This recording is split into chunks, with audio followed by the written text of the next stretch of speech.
อายุ60 ปีมีเงินไว้บริหารชีวิตก่อนวายปราณไว้กินใช้ยามชราเป็นข้าพยาบาลจ้างวานคนเพื่อเข้ามาดูแลเฝ้ารักษาเพื่อแผ่แก่สังคมมาก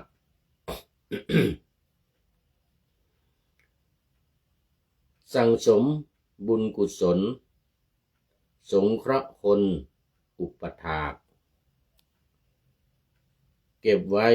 ยามพลัดพรากจัดงานศพของตนเองวางแผนการเงินดี60 ปีขึ้นไปเจ๋งเงินก้อนสุดท้ายเฮงเพื่อให้พอใช้พอดีแบ่งออกเป็นหมวดหมู่ 1. ความอยู่รอดชีวีจัดสรรเงินส่วนนี้ในสินทรัพย์คล่องว่องไว 2. คุณณภาพชีวิตต้องมีความปลอดภัย ขอถวายความนอบน้อมแด่พระรัตนตรัยมีพระพุทธเจ้าเป็นต้น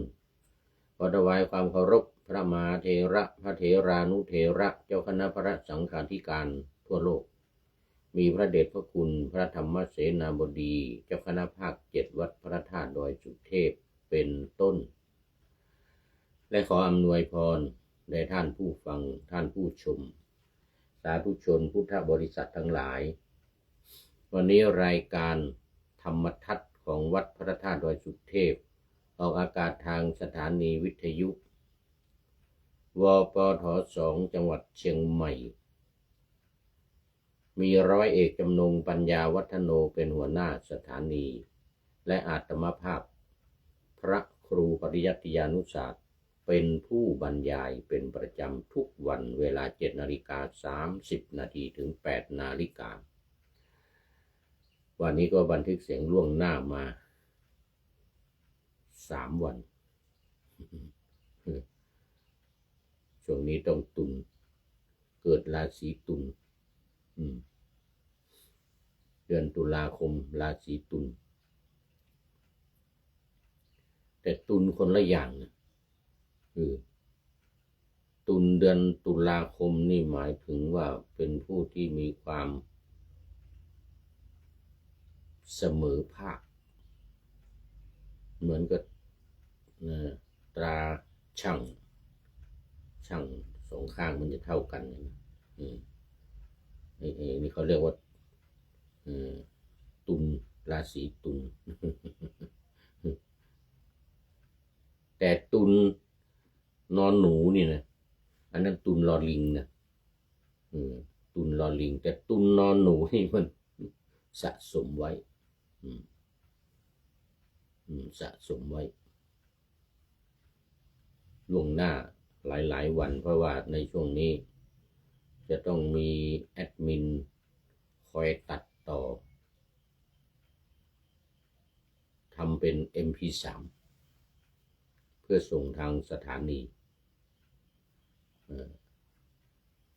พอทางสถานีหัวหน้าสถานีแจ้งมาว่ามันเปิดไม่ได้เนี่ยFacebook Live เนี่ยไปเปิดได้แต่ว่ามันดับเหมือนดับติดเหมือนกันนะก็เลยต้องขอแอดมินธรรมครูสมุวิสุวัตวรกิจโจวัดฝายหินเจ้าอาวาสวัดฝายหินเป็นผู้ตัดต่อรายการให้ก็ดีเหมือนกันมันเป็นการตัด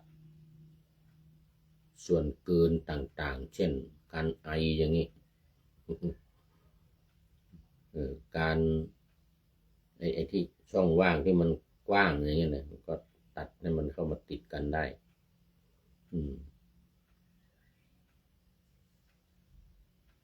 รือมีใครมาคุยนอกจอ นี่มันติดกับหน้าต่างนี่ก็ทางลงไปข้างล่างนี่ก็มายืนหน้าต่างคุยเรื่องนั้นคุยเรื่องนี้ แอดมินต้องตัดออกอย่างจามไอนี่ยกเว้นแค่จมูกนี่นะ ตัดไม่ออกคันจมูกตัดไม่ออก วันนี้ยังไม่มีประชาสัมพันธ์อะไรนั้นก็เข้าสู่เนื้อหาของธรรมะกันเลยวันนี้ธรรมะเป็นช่วงกลางระหว่างกลางเรื่องมารหลายวันมาแล้ว3 วันมาแล้วมันยาว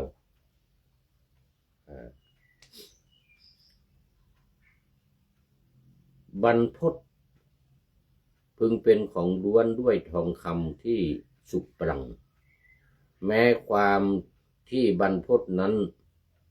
เป็น2 เท่าทวีขึ้นเป็น2 เท่าก็ยังไม่เพียงพอแก่บุคคลคนหนึ่งบุคคลทราบดังนี้แล้วพึงประพฤติแต่พอสม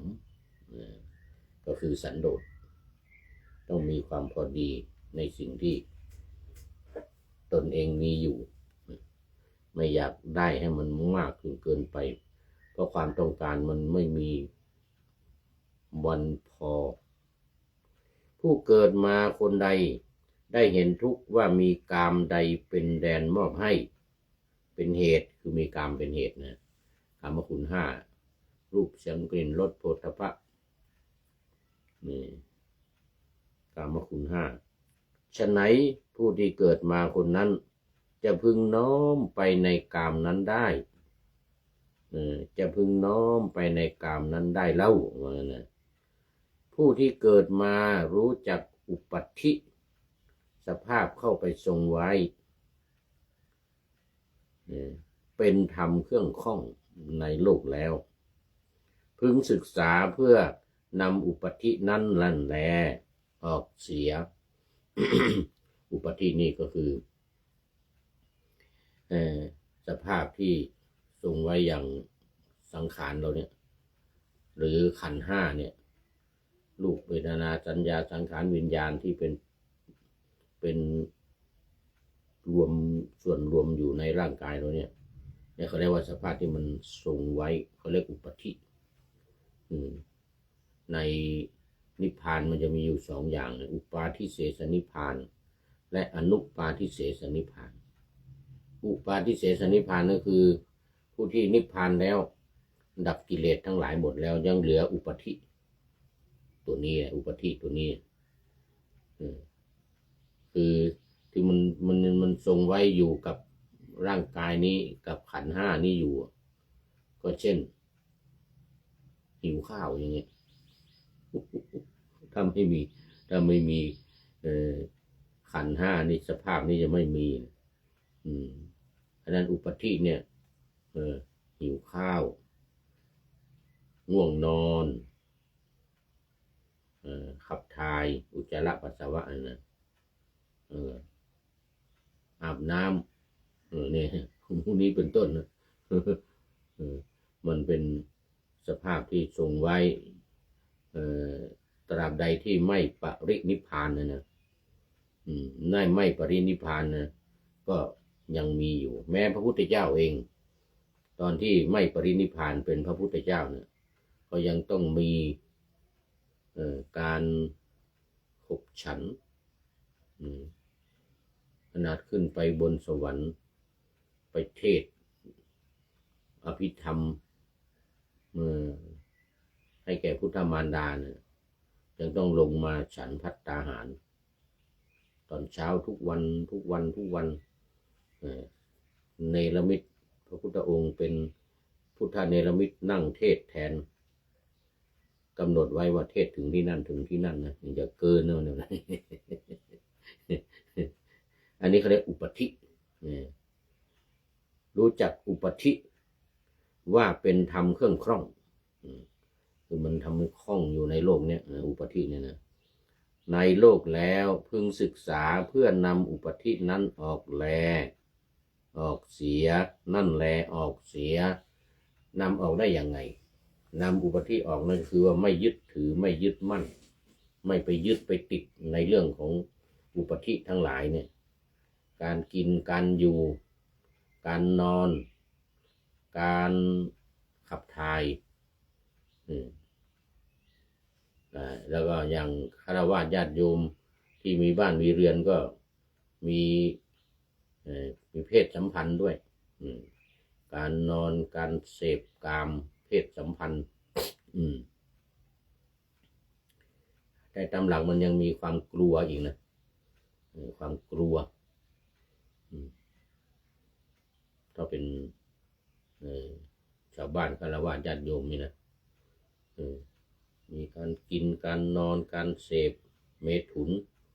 การกลัวการขับถ่ายอาบน้ำมูนี่นะเป็นอุปธิของชาวบ้านฆราวาสญาติโยมส่วนพระนะก็ไม่มีในเรื่องของการเสพกามไม่มีบ้านไม่มีเรือนก็เหลือแต่การกินการนอนหลับการ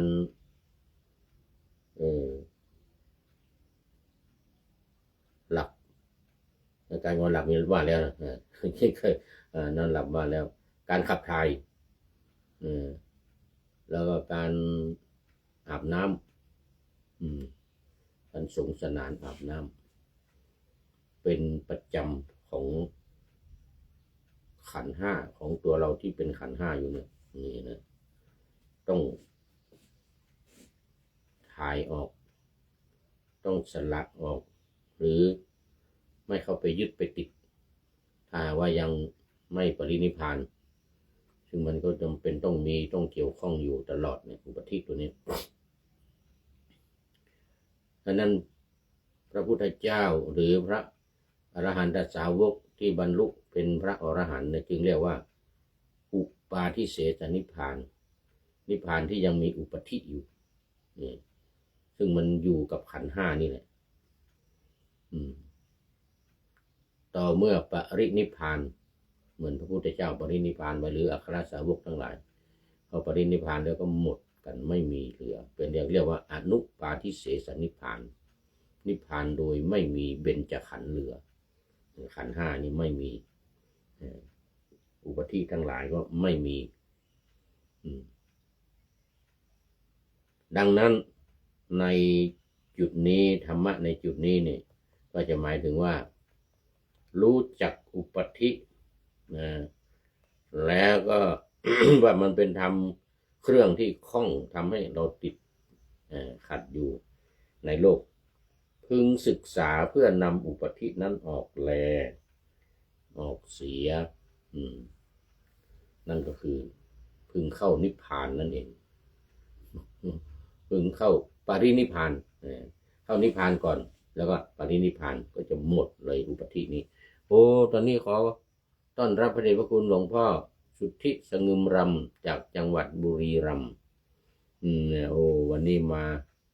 ท่ามกลาง ไม่มาต้นแต่หัวรุ่งแล้วก็ไม่มาสุดท้ายหมดเวลา ใกล้จะหมดเวลากราบขอบพระคุณหลวงพ่อมากมาพร้อมด้วยหัวใจใสๆสีชมพูวันนี้เป็นวันอังคารวันเกิดของผู้พูดแต่ถ้ารายการนี้ออกมันเป็นวันเป็นวันพฤหัสนะนี่แต่ว่าวันนี้มันเป็นวันบันทึกวันอังคารนะบันทึกล่วงหน้ามา2 วัน วันนี้เป็นวันบันทึกนี่เป็นวันอังคารโอ้เมื่อกี้ก็มีพระส่งสุขสันต์วันเกิดสุขสวัสดีวันอังคารมาท่านพระครูรองเจ้าคณะอำเภอเมืองจังหวัดลำพูน ท่านพระครูศรีลานุยุต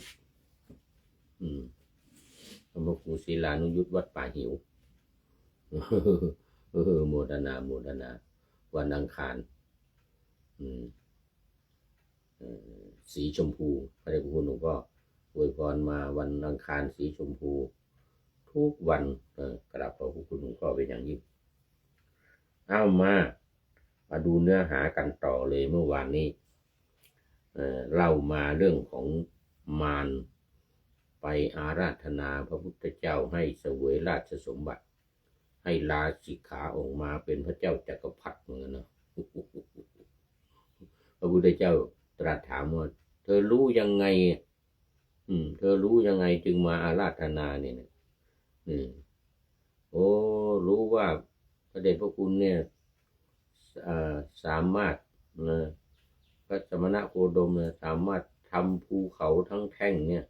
ให้เป็นทองคำได้ว่างั้นนะพระพุทธองค์จึงตรัสว่าโอ้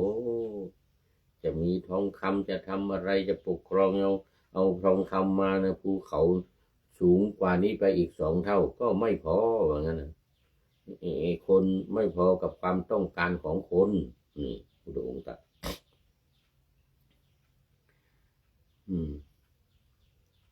ครั้งนั้นวันนี้เรามาต่อครั้งนั้นพระศาสดาตรัสกับมารนั้นว่ามารผู้มีบาปก็ท่านเห็นอะไรของเราผู้ซึ่งท่านกล่าวอย่างนี้มากล่าวมาอาราธนาอย่างนี้เมื่อมารกราบทูลว่าข้าแต่พระองค์ผู้เจริญพระผู้มีพระภาคเจ้าแลทรงอบรมอิทธิบาททั้ง4ดีแล้วที่ก็พระผู้มีพระภาคเมื่อทรงจำนงหวังพึงทรงน้อมนึกถึงเขาหลวงหิมพานต์ว่าทรงเป็นทองคำจงเป็นทองคำนะและเขาหลวงที่ทรงน้อมนึกถึงนั้นก็จะเป็นทองคำเลยทีเดียวว่าม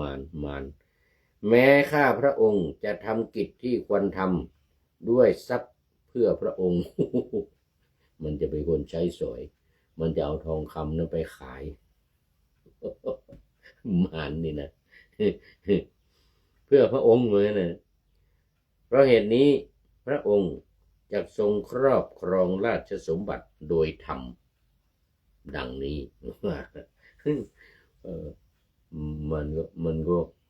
มันคิดว่ามันตอบพระพุทธเจ้าว่าพระพุทธเจ้าเนี่ยสามารถทำภูเขาเนี่ยให้เป็นทองคำได้มารนี่นะครั้งนั้นเมื่อจะทรงยังมารให้สังเวชด้วยคาถาเหล่านี้ยังมารให้สังเวชจึงตรัสพระคาถาเหล่านี้ว่า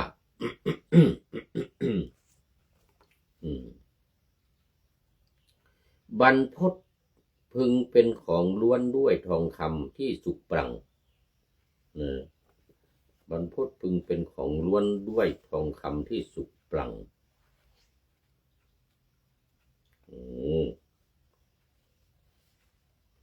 นี่นะ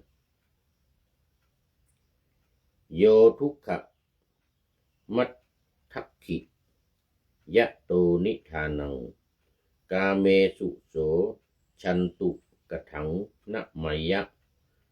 อุปทิงวิทิตวาสังโฆติโลเกสังโฆติโลเกปัปพัตตัสสะสุวรรณัสสะชาตารูปัสสะเกวลีทวิตาปีนาละเมกัสสะอิติวิทาสมังเจเลวะนะบรรพตพึงเป็นของล้วนด้วยทองคำที่สุกปรังภูเขานี่นะถึงแม้ว่ามันจะเป็นทองคำที่สูงเหลืองสุกปรังแม้ความที่บรรพตนั้นทวีขึ้นเป็น2 เท่าภูเขานั้นจะมากขึ้นเป็น2 เท่านะ2 เท่า ก็ยังไม่เพียงพอแก่บุคคลคนหนึ่งผู้มีความต้องการ บุคคลทราบดังนี้แล้วพึงประพฤติแต่พอสม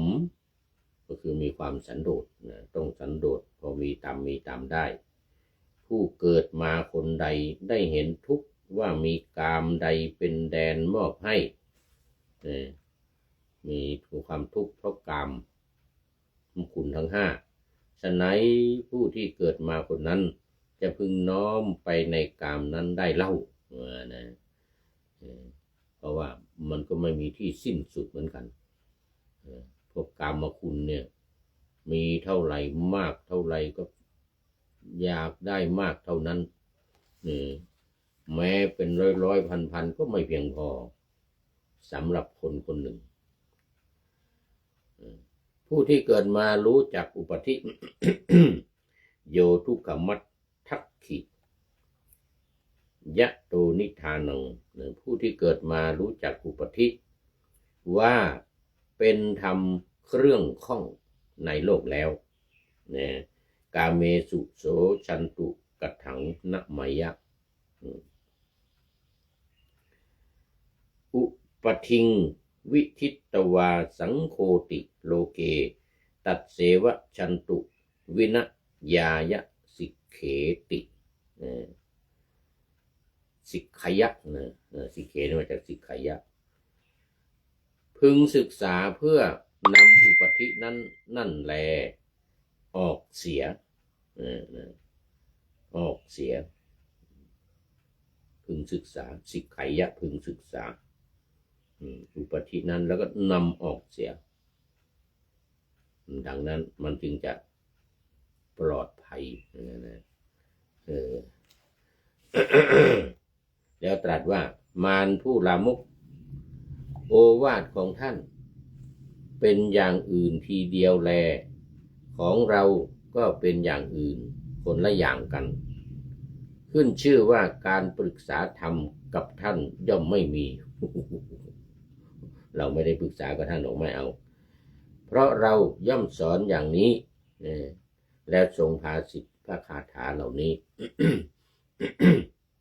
มานี่อยากจะให้พระพุทธเจ้าลาสิกขาออกไปครองราชสมบัติแล้วก็เอา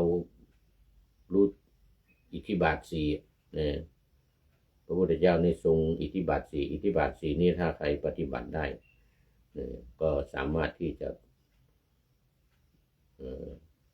เนรมิตทำความต้องการให้สำเร็จได้สมประสงค์ก็เรียกอิทธิปาทะเกิดขึ้นด้วยฤทธิ์เกิดขึ้นด้วยฤทธิ์ด้วยความสำเร็จได้ด้วยฤทธิ์อิทธิบาทฉะนั้นพระองค์ก็จึงตรัสธรรมกถาที่ว่าไปเมื่อวันก่อนเมื่อความต้องการเกิดขึ้นสหายทั้งหลายนำความสุขมาให้ความยินดีด้วยปัจจัยนอกนี้ตามมีตามได้นำความสุขมาให้บุญนำความสุขมาให้ในขณะสิ้นชีวิตการละทุกข์ทั้งปวงเสียได้นำความสุขมาให้ความเป็นผู้เกื้อกูลแก่มารดาทำความสุขมาให้ในโลกอันหนึ่งความเป็นผู้เกื้อกูลแก่บิดานำความสุขมาให้ในโลกอันหนึ่งความเป็นผู้เกื้อกูลแก่สมณะนำความสุขมาให้ในโลกความเป็นผู้เกื้อกูลแก่พรหมนำความสุขมาให้ซึ่งพรหมนี้หมายถึงพระปัจเจกพุทธเจ้าหรือพระอัครสาวกทั้งหลายศีลนำความสุขมาให้ตราบเท่าชราศรัทธาที่ตั้งมั่นแล้วนำความสุขมาให้การได้เฉพาะซึ่งปัญญานำความสุขมาให้การไม่ทำบาปนำความสุขมาให้นี่ เมื่อจบพระธรรมเทศนาธรรมาภิสมัยก็ได้มีแก่เทวดาเป็นอันมากดังนี้แลเรื่องของมารนี่จบพอดีวันนี้เวลาก็หมดพอดี โอ้ ระเดชพระคุณหลวงพ่อสุทธิสงึมลำเป็นท่านสุดท้ายเข้ามาสู่ในรายการหมดเวลาพอดีในวันนี้กราบขอบพระคุณเป็นอย่างยิ่ง มาดูข้อคิดท้ายรายการวันนี้ได้จากผู้ใดหนอแลโอ้ท่านนายพลนเรศจิตรักของเรานี้เอง เนี่ยก็ให้ข้อคิดมาว่าอายุ60 ปีมีเงินไว้บริหารชีวิตก่อนวายปราณไว้กินใช้ยามชราเป็นค่าพยาบาลจ้างวานคนเพื่อเข้ามาดูแลเฝ้ารักษาเพื่อแผ่แก่สังคมมากสั่งสมบุญกุศลสงเคราะห์คนอุปถากถึงคนที่มาดูแลอุปถากของเราต้องสงเคราะห์สงเคราะห์คนอุปถากเก็บไว้ยามพลัดพรากจากงานศพของตนเอง วางแผนการเงินดี60 ปีขึ้นไปเจ๋งเงินก้อนสุดท้ายเฮงเพื่อให้พอใช้พอดีแบ่งออกเป็นหมวดหมู่ 1. ความอยู่รอดชีวีจัดสรรเงินส่วนนี้ในสินทรัพย์คล่องว่องไว 2. คุณภาพชีวิตต้องมีความปลอดภัยเอาละตรงนี้ขอบคุณท่านนายพลนเรศจิตรักไว้ณที่นี้เป็นอย่างยิ่งความจริงท่านนายพลได้ให้บทประพันธ์ต่อท้ายมาอีกนะว่าชีวิตนี้อยู่ได้ใช่ใครอื่น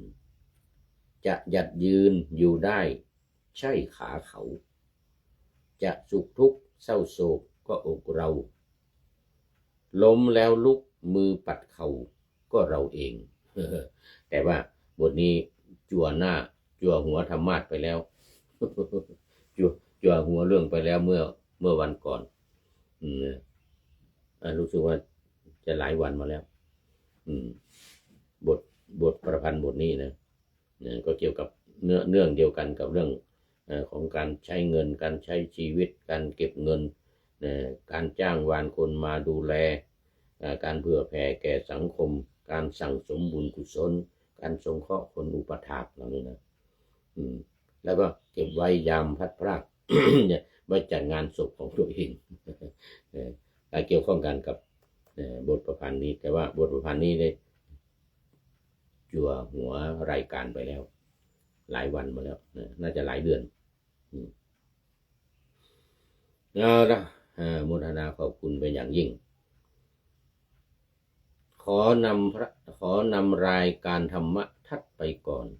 แล้วจะย้อนมาใหม่ในวันหลังเพื่อให้ท่านทั้งหลายได้รับฟังพระธรรมเทศนาเหมือนดังเดิมเป็นธรรมะจากพระไตรปิฎก3ธรรมบทอันงดงามบรรยายเสริมอธิบายใจความเหมาะมาต่อเติมยกนิทานดั้งเดิมเสริมบทธรรมขอทุกท่านสุขกายสบายใจปรารถนาสิ่งใดอันเลิศล้ำจงเพิ่มพูนตามบุญงามและตามกรรมที่ได้บำเพ็ญไว้ทุกประการขอเจริญพร